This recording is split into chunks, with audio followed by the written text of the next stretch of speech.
علیزے ہوش میں آؤ، انہوں نے آگے بڑھ کر زخمی علیزے کو جھنجھوڑا۔ اس کے ہاتھ چہرے سے ٹپکتا خون اس کے کپڑے کے علاوہ کارپیٹ کو آلودہ کر رہا تھا۔ میں نہیں ہوں گندا خون، میں نہیں ہوں۔ وہ جیسے ریزہ ریزہ ہو گئی تھی۔ اس کی آنکھوں سے ٹپکتے آنسو جیسے سکندر احمد کے دل پر گرے تھے۔ کس نے کہا تم میری بیٹی ہو؟ صرف میری؟ وہ اس کی تکلیف پر کرا اٹھے تھے۔ جس دکھ کو بھلانے کے لیے اس نے اپنے آپ کو بلا ڈالا تھا، نصرت بیگم کے الفاظ اس کی یادداشت میں اس کے دکھ کو روشن کر گئے تھے۔ صحیح کہا کسی نے، سانپ سے زیادہ زہر الفاظوں میں ہوتا ہے۔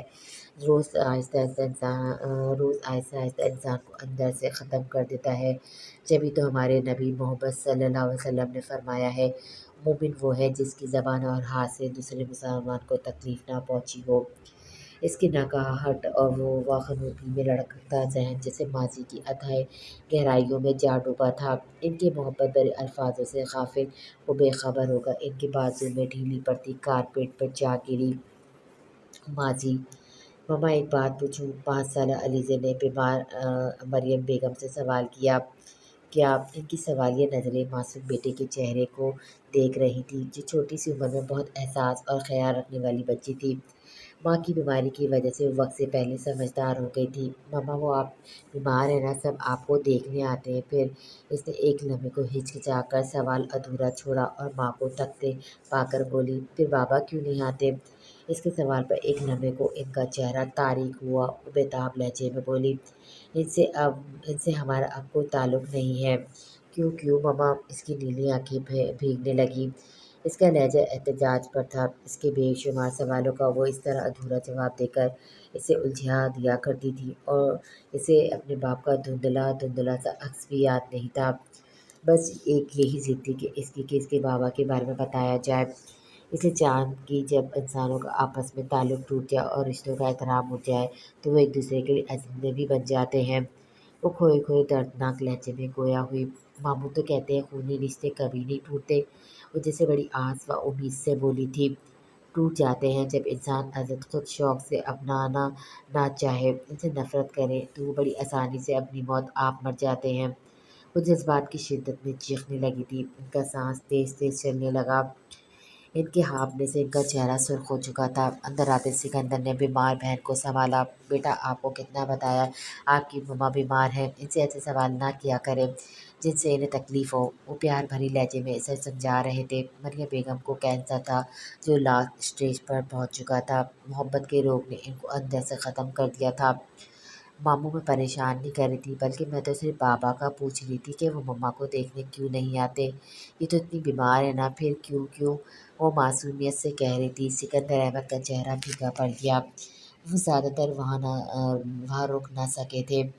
اس کے ننھے سے ذہن میں و دل میں ہزاروں سوال تھے، اور ان کے جواب وہ ڈھونڈنا چاہتی تھی۔ اس کے اسکول کی سب لڑکیاں صبح اپنے والدین کے ساتھ آتی تھیں۔ زیادہ تر کو ان کے بابا یا ڈیڈی ہی چھوڑ کر جاتے تھے، کیونکہ اکثر مردوں کا آفس ٹائم بھی وہی ہوتا تھا، اس لیے وہ آسانی سے اس ذمہ داری کو نبھاتے تھے۔ وہ پہلے مریم بیگم کے ساتھ اسکول آتی تھی، پھر جب ان کی بیماری بڑھی تو سکندر احمد اسے اسکول چھوڑ کر آنے لگے، اور جب ان کے ساتھ اسکول آتی تو اس کی معصوم نظریں ان لڑکیوں پہ الجھنے لگتیں جو گاڑیوں سے اترتے وقت اپنے والد کے گال پر پیار کرتے ہوئے یا بائے کرتے اترتی، یا پھر کوئی خوبصورت پرامس جسے چھٹی کے بعد انہیں ہر صورت پورا کرنا ہوتا۔ اکثر وہ اس سے اس کے فادر کا پوچھتے اور وہ یہی سوال مریم بیگم سے دہراتی کہ وہ آخر کہاں تھے اور ان کے ساتھ ان کے پاس کیوں نہیں رہتے۔ اس کے سوالوں کا مریم بیگم کے پاس کوئی جواب نہیں ہوتا تھا۔ وہ اکثر اسی قسم کی ناسمجھ میں آنے والی باتیں کرتی جو اسے بے حد مشکل اور ناسمجھ میں آنے والی لگتی۔ وہ اس وقت خاموش ہو جاتی، پھر 2-3 دن بعد وہی سوال دہراتی۔ ان کی وہی ناسمجھ آنے والے جواب سن کر افسردہ ہوتی۔ جب سے اس نے ہوش سنبھالا، اپنی ماں کو اس نے یہی دیکھا تھا، تنہائی میں چھپ کر سسکتے ہوئے، بیماری کی گود میں دن رات کھلتے ہوئے۔ علیزے، ماں کی آواز پر وہ اپنا ہوم ورک چھوڑ کر چھوٹے چھوٹے قدم اٹھاتی ان کے بیڈ کے قریب آئی۔ ان کی آنکھوں کے اندر کو دھسی خالی اداس و بے جان سی لگ رہی تھی۔ جی ماما، استر نے چھوٹے سے ہاتھ ان کی آنکھوں کے کنارے صاف کرتے ہوئے پوچھا۔ انہوں نے ٹھہر کر بولنا شروع کیا، اپنے بابا سے ملنا دیکھنا چاہتی ہو نا؟ ان کے دکھ سے جو لہجے سے بیگانہ وہ ان کے الفاظوں پر حیران رہ گئی۔ ہاں مما، میں انہیں دیکھنا چاہتی ہوں، ان سے ملنا چاہتی ہوں کہ میرے بابا کیسے ہیں، کہاں ہیں، وہ ہمارے پاس کیوں نہیں رہتے۔ اس نے شدت جذبات سے ان کا ہاتھ اپنے ہاتھوں میں تھامتے ہوئے بے پناہ مسرت سے کہا تو ان کی آنکھوں میں رکے آنسو تیزی کے ساتھ آنکھوں کے کنارے سے بہتے بالوں میں جذب ہونے لگے۔ پچھلے ہفتے ہی سکندر احمد نے سراسری انداز میں مریم سے ذکر کیا تھا وہ اپنی وائف اور بیٹے کے ساتھ یہاں کراچی میں ہے، اگر وہ کہیں تو علیزے کو ملوا لائیں گے۔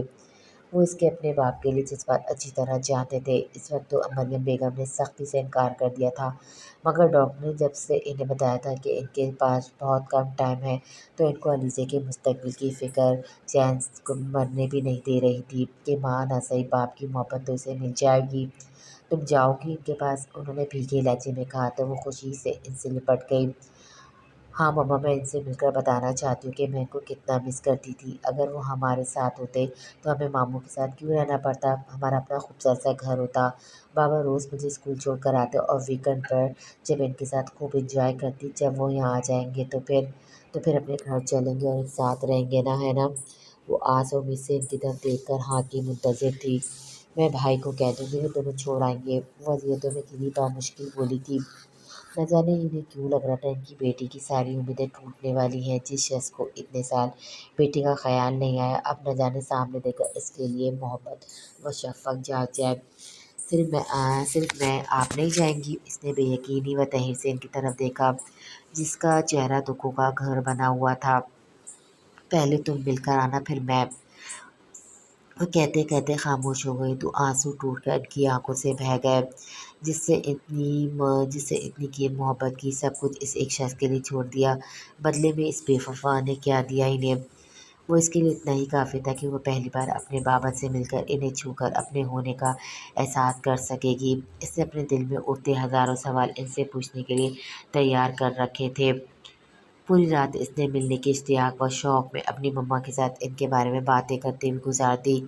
اسکول میں بھی وہ پورا ٹائم یہی سوچتی رہی کہ کب شام ہوگی اور وہ کب ماموں کے ساتھ بابا جان سے ملنے جا سکے گی، وہ اسے دیکھ کر ان کا کیا ری ایکشن ہوگا۔ اسکول سے آ کر اس نے ست روی سے گزرتے وقت کو دیکھا جھنجھلاتے ہوئے مریم بیگم سے پوچھا، مما میں کب بابا سے ملنے جاؤں گی؟ اس کی بے چینی و اضطراب پر وہ اداسی سے اس کی صورت دیکھنے لگی۔ علیزہ ایک بے حد خوبصورت بچی تھی، نیلی آنکھیں، گولڈن بال، سرخ سفید موم کی گڑیا لگتی تھی۔ لوگ اسے پلٹ پلٹ کر دیکھتے اور دیکھتے ہی رہ جاتے۔ نہ جانے اس کی قسمت بھی اتنی خوبصورت ہوگی یا پھر میری طرح یہ بھی۔ اللہ کرے اس کو سب دیکھنا نصیب ہو، میری بیٹی کے لیے شہزادہ آئے گا ضرور۔ مریم بیگم کو اپنی بے پناہ دعاؤں پر یقین تھا۔ بتائیں نا مما، وہ ان کی خاموش پر ان کا ہاتھ ہلاتے ہوئے بولی۔ وہ اپنے خیالوں سے جاگی۔ جب ماموں آفس سے آ جائیں گے، وہ اسے تسلی دیتے ہوئے بولی تو اس کی مایوس نظریں 2 بجاتی گھڑی کی کوفت سے دیکھنے لگی۔ ابھی تو بہت ٹائم تھا ماموں کے گھر آنے میں، وہ کس طرح یہ وقت گزارے؟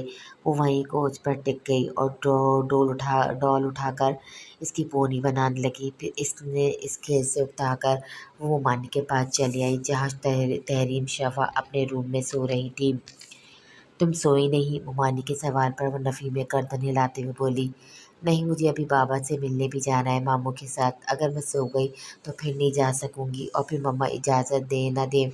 اس کے خوف و اندیشوں پر وہ اسے پیار سے گود میں اٹھاتے ہوئے بولی، اس بچی پر انہیں بہت ترس آتا تھا، اسے محبت بھی بہت تھی گھر میں سب کو، اور شفا کو اگر 1 منٹ بھی نظر نہ آئے تو پورا گھر سر پہ اٹھا لیتی تھی۔ شفا اس سے 3 سال چھوٹی تھی جس کی وجہ سے علیزہ اس کا بہت خیال رکھتی تھی۔ ایسا نہیں ہوگا، جب تمہارے ماموں آ جائیں گے میں تمہیں اٹھا دوں گی، پرومس؟ اس نے اپنا چھوٹا سا نرم و نازک ہاتھ ان کی طرف بڑھایا۔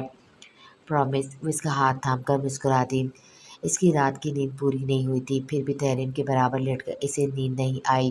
وہ سوچنے لگی، مما کے پاس ان کی ایک تصویر نہیں، کیوں؟ بابا کیسے ہوں گے؟ مما کی طرح خوبصورت یا پھر عام سے؟ جیسے بھی ہوں میرے بابا ہوں گے، مجھے ان سے بہت محبت ہے اور انہیں مجھ سے بھی اتنی محبت ہوگی، کیا مجبوری ہے وہ ہمارے پاس کیوں نہیں رہتے؟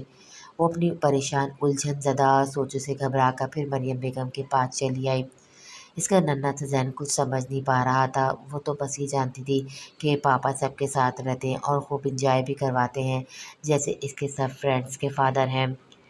مما یہ کبھی کبھی ٹائم کیوں نہیں گزرتا؟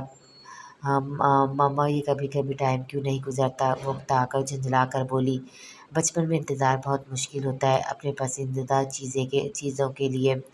گزر ہی جائے گا وقت تو گزر ہی جاتا ہے، اپنے اپنے احساسات کی بات ہوتی ہے۔ ان کی اداس آنکھیں کھڑکی سے باہر نہ جانے کیا ڈھونڈنے لگی۔ مما میں بابا سے کہوں گی اگر وہ ہمارے پاس نہیں آ سکتے تو ہمیں اپنے پاس بلا لیں، میں انہیں بہت یاد کرتی ہوں۔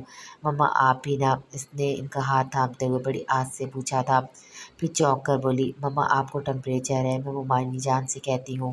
وہ باہر کی طرف بھاگنے والی تھی۔ نہیں مائی ڈال، انہیں پریشان نہیں کرو، میں بالکل ٹھیک ہوں۔ وہ نہ جانے کیوں غمگین ہو گئی تھی۔